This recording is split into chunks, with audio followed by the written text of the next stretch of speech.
বছর ধরে আমাদের এই সমাজে আমরা সম্প্রীতির সাথে বসবাস করে আসছি।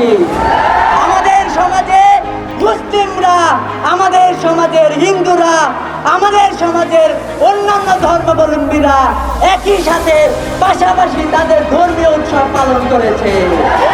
আমরা কখনোই দেখতে পাই নাই যে আমাদের দেশে, আমাদের অন্যান্য দেশের মতো না, যে রাষ্ট্রীয় পৃষ্ঠপোষকতায় তাদের মসজিদ ভেঙে সেখানে মন্দির নির্মাণ করা হয়।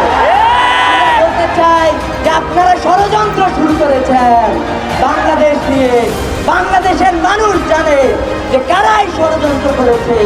ষড়যন্ত্র করেছিল ব্রিটিশরা, কারণ তারা ভেবেছিল যদি আমাদের মধ্যে বিভেদ সৃষ্টি করতে পারে তবে আমাদেরকে শোষণ করতে পারবে। একইভাবে আমরা আজকে দেখছি আমাদের মাঝে সাম্প্রদায়িক একটি অস্থিতিশীল পরিবেশ করার চক্রান্ত শুরু হচ্ছে। এবং আমরা বলতে চাই যে কারা ষড়যন্ত্রকারী, এই বাংলাদেশের ছাত্র ছাত্রী আগামর জনতা এটা জানে। তাই আমরা এটা বলতে চাই যে আপনারা যে ষড়যন্ত্র নিয়ে এগিয়ে যাচ্ছে সেই ষড়যন্ত্র আমরা বাস্তবায়ন করতে দেব না, দেব না, দেব না।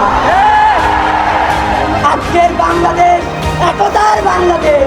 কোন দল, কোন সংগঠন, কোন ছাত্রীরা বলতে পারবে না যে আমি একাই এই ফ্যাসিবাদকে দমন করেছি। এই ফ্যাসিবাদকে দমন করেছে বাংলাদেশের 18 কোটি মানুষ। এই ফ্যাসিবাদকে দমন করেছে বাংলাদেশের সকল শিক্ষার্থী। প্রাইভেট বিশ্ববিদ্যালয়ের শিক্ষার্থীরা জীবন দিয়েছে, পাবলিক বিশ্ববিদ্যালয়ের শিক্ষার্থীরা জীবন দিয়েছে। আমাদের ভাই আবু সাইদ তার বুক পেতে দিয়েছে। আমরা আবু সাইদ থেকে অনুপ্রেরণা নিয়ে বলতে চাই, আগামীতে যদি কোনো ষড়যন্ত্র হয় আমরা জীবন দিয়ে সেই ষড়যন্ত্রের মোকাবেলা করবো ইনশাআল্লাহ। যিনি বাংলাদেশের মানুষের মৌলিক অধিকারের প্রশ্ন করছেন, দীর্ঘ 8টি বছর বিনা বিচারে জেলখানার হানি চিনেছেন, তার সুস্বাস্থ্য দীর্ঘায়ু কামনা করি। এবং আমাদের হৃদয়ের স্পন্দন দেশ নায়ক জনাব তারেক রহমান জিন্দাবাদ। এবং পরিশেষে আবারও আয়োজকদের আমি অত্যন্ত কৃতজ্ঞতা প্রকাশ করেছি এইরকম একটি সম্প্রীতির সমাবেশ দেখে সবাইকে এক প্ল্যাটফর্মে নিয়ে আসার জন্য সবাইকে আবারও ধন্যবাদ জানাচ্ছি। বাংলাদেশ জাতীয়তাবাদী ছাত্রদল জিন্দাবাদ।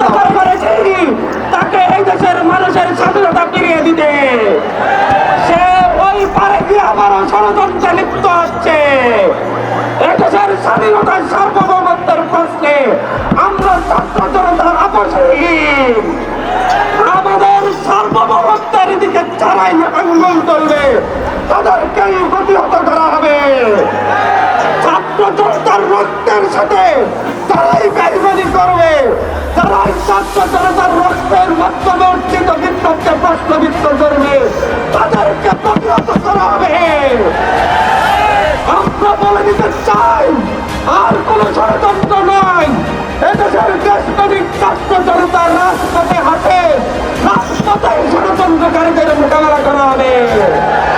আর কোন ষড়যন্ত্র, আর কোন দেশব্যক্তির ষড়যন্ত্র, আর কোন আত্মীয়তার ষড়যন্ত্র এদেশে চলতে দেওয়া হবে না। এদেশে আর কোন ধরনের পেশিজম কায়েম হতে দেওয়া হবে না। আমাদের ভাইয়েরা রক্ত দিয়েছে, আমরা আবারও রক্ত দিব যদি আর কোন প্যাসিজম কায়েমের চেষ্টা করা হয়। আগামীকালকে 15 তারিখে সেই ষড়যন্ত্রকারীরা আরেকবার আমাদের দেশে সন্ত্রাস করার চেষ্টা চালাবে। আমরা কি প্রস্তুত? আমরা কি প্রতিহত করব? আমরা কি আপনাকে প্রতিহত করব?